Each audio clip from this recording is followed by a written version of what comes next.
വേദാംഗ ജ്യോതിഷത്തിലെ അമൂല്യമായ അറിവുകളും ആധ്യാത്മിക ജ്ഞാന ഉപദേശങ്ങളും പകർന്നു തരുന്ന പ്രശാന്തം ആസ്ട്രോ ചാനലിലേക്ക് ഏവർക്കും സ്വാഗതം. ഈ ചാനൽ ഇതുവരെയും സബ്സ്ക്രൈബ് ചെയ്യാത്തവർ ഇപ്പോൾ തന്നെ സബ്സ്ക്രൈബ് ചെയ്യുക. നോട്ടിഫിക്കേഷൻ ലഭിക്കുന്നതിനായി ബെൽ ബട്ടൺ അമർത്തുമല്ലോ. ഒപ്പം ചാനൽ ലൈക്ക് ചെയ്യുക, ഷെയർ ചെയ്യുക, കമൻറ്റ് ചെയ്യുക.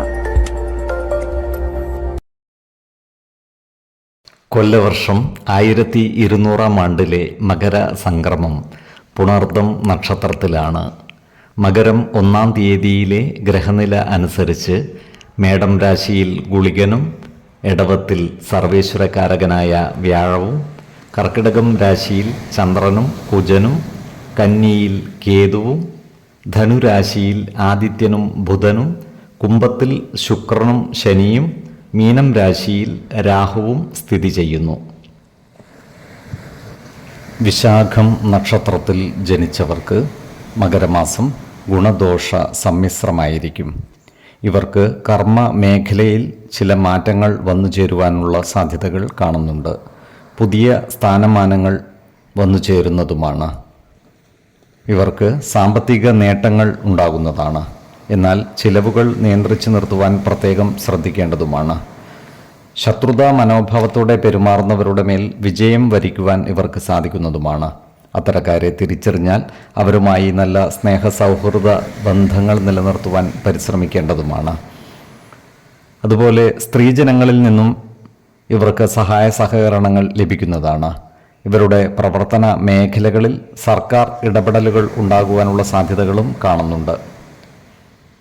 ഈ നക്ഷത്രക്കാർ ഗൃഹനിർമ്മാണം ആരംഭിക്കുവാനുള്ള സാധ്യതകൾ കാണുന്നുണ്ട്. ബാങ്ക് വായ്പകളും മറ്റും ഇവർക്ക് ലഭിക്കുന്നതുമാണ്. വിശ്വാസികളായവർക്ക് ഗൃഹം നിർമ്മിക്കുന്ന സ്ഥലത്തിൻ്റെ വാസ്തു പരിശോധനകൾ നടത്തുന്നതോടൊപ്പം പ്രശ്നചിന്ത ചെയ്ത് സ്ഥലത്തിൻ്റെ ഗുണദോഷങ്ങൾ വിലയിരുത്താവുന്നതുമാണ്. ഭവനത്തിൻ്റെ വാസ്തു കണക്കുകൾ കൃത്യത വരുത്തി ഉത്തമ മുഹൂർത്തത്തിൽ ഭവന നിർമ്മാണം ആരംഭിക്കുന്നതാണ് ഗുണകരമാവുക. ഈ നക്ഷത്രക്കാർക്ക് ഭൂമിയും വീടും വാങ്ങിക്കുവാനുള്ള അവസരവും ഒത്തുവരുന്നതാണ്. ഈ നക്ഷത്രക്കാരായ വിദ്യാർത്ഥികൾക്കും മറ്റു പഠിതാക്കൾക്കും അനുകൂലമായ കാലമാണ്. പഠന പുരോഗതിയും പരീക്ഷാ വിജയവും ഇവർക്കുണ്ടാകുന്നതുമാണ്. തുലാക്കൂറിൽ വരുന്ന ഈ നക്ഷത്രക്കാർക്ക് വരവിൽ കവിഞ്ഞ ചിലവുകൾ വന്നു ചേരുന്നതാണ്. ഇവർ സാമ്പത്തിക കാര്യങ്ങൾ കൈകാര്യം ചെയ്യുമ്പോൾ അതീവ ജാഗ്രത പാലിക്കുന്നത് ഗുണകരമായിരിക്കും. വൃശ്ചികക്കൂറിൽ ജനിച്ചവർക്ക് ധനധാന്യ സമൃദ്ധിയോടെ ജീവിക്കുവാനുള്ള അവസരം ഒത്തുവരുന്നതാണ്. ഇവർ കുടുംബകാര്യങ്ങളിൽ ഇടപെടുമ്പോൾ ജാഗ്രത പാലിക്കേണ്ടതാണ്. നല്ല വാക്കുകളിലൂടെയും പ്രവൃത്തികളിലൂടെയും കുടുംബജനങ്ങളുടെ ഇഷ്ടം നേടിയെടുക്കുവാൻ പരിശ്രമിക്കേണ്ടതുമാണ്. ആരോഗ്യകാര്യങ്ങളിലും ഈ നക്ഷത്രക്കാർ ഒരു പ്രത്യേക ശ്രദ്ധ പുലർത്തുന്നത് ഗുണകരമായിരിക്കും. 5, 17, 25 തീയതികൾ അനുകൂലമാണ്. ഈ നക്ഷത്രക്കാർ ജനിച്ച സമയത്തെ അടിസ്ഥാനമാക്കിയുള്ള ജാതകത്തിലെ ലഗ്ന രാശിയുടെയും ലഗ്ന അധിപന്റെയും സ്ഥിതിയും ശുഭ പാപ ഭാവങ്ങളുടെ സ്ഥിതിയും ഓരോ രാശിയിലെയും ഗ്രഹങ്ങളുടെ സ്ഥിതിയും അനുസരിച്ച് ഇവരുടെ പൊതുഫലത്തിൽ ഏറ്റക്കുറച്ചിലുകൾ ഉണ്ടാകുവാനിടയുണ്ട്. കുടുംബ ദേവതകളെയും ഇഷ്ട ദേവതകളെയും ഉപാസിക്കുന്നത് ഇവർക്ക് ആയുരാരോഗ്യ സൗഖ്യമേകും.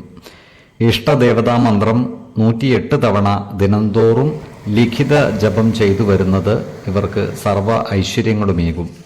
നല്ല വ്യക്തി സാധനകളോടെയും ഉപാസനകളോടെയും മുന്നേറിയാൽ സർവേശ്വരാനുഗ്രഹത്താൽ ഇവരുടെ സർവ്വകാര്യങ്ങളും മംഗളകരമാകും.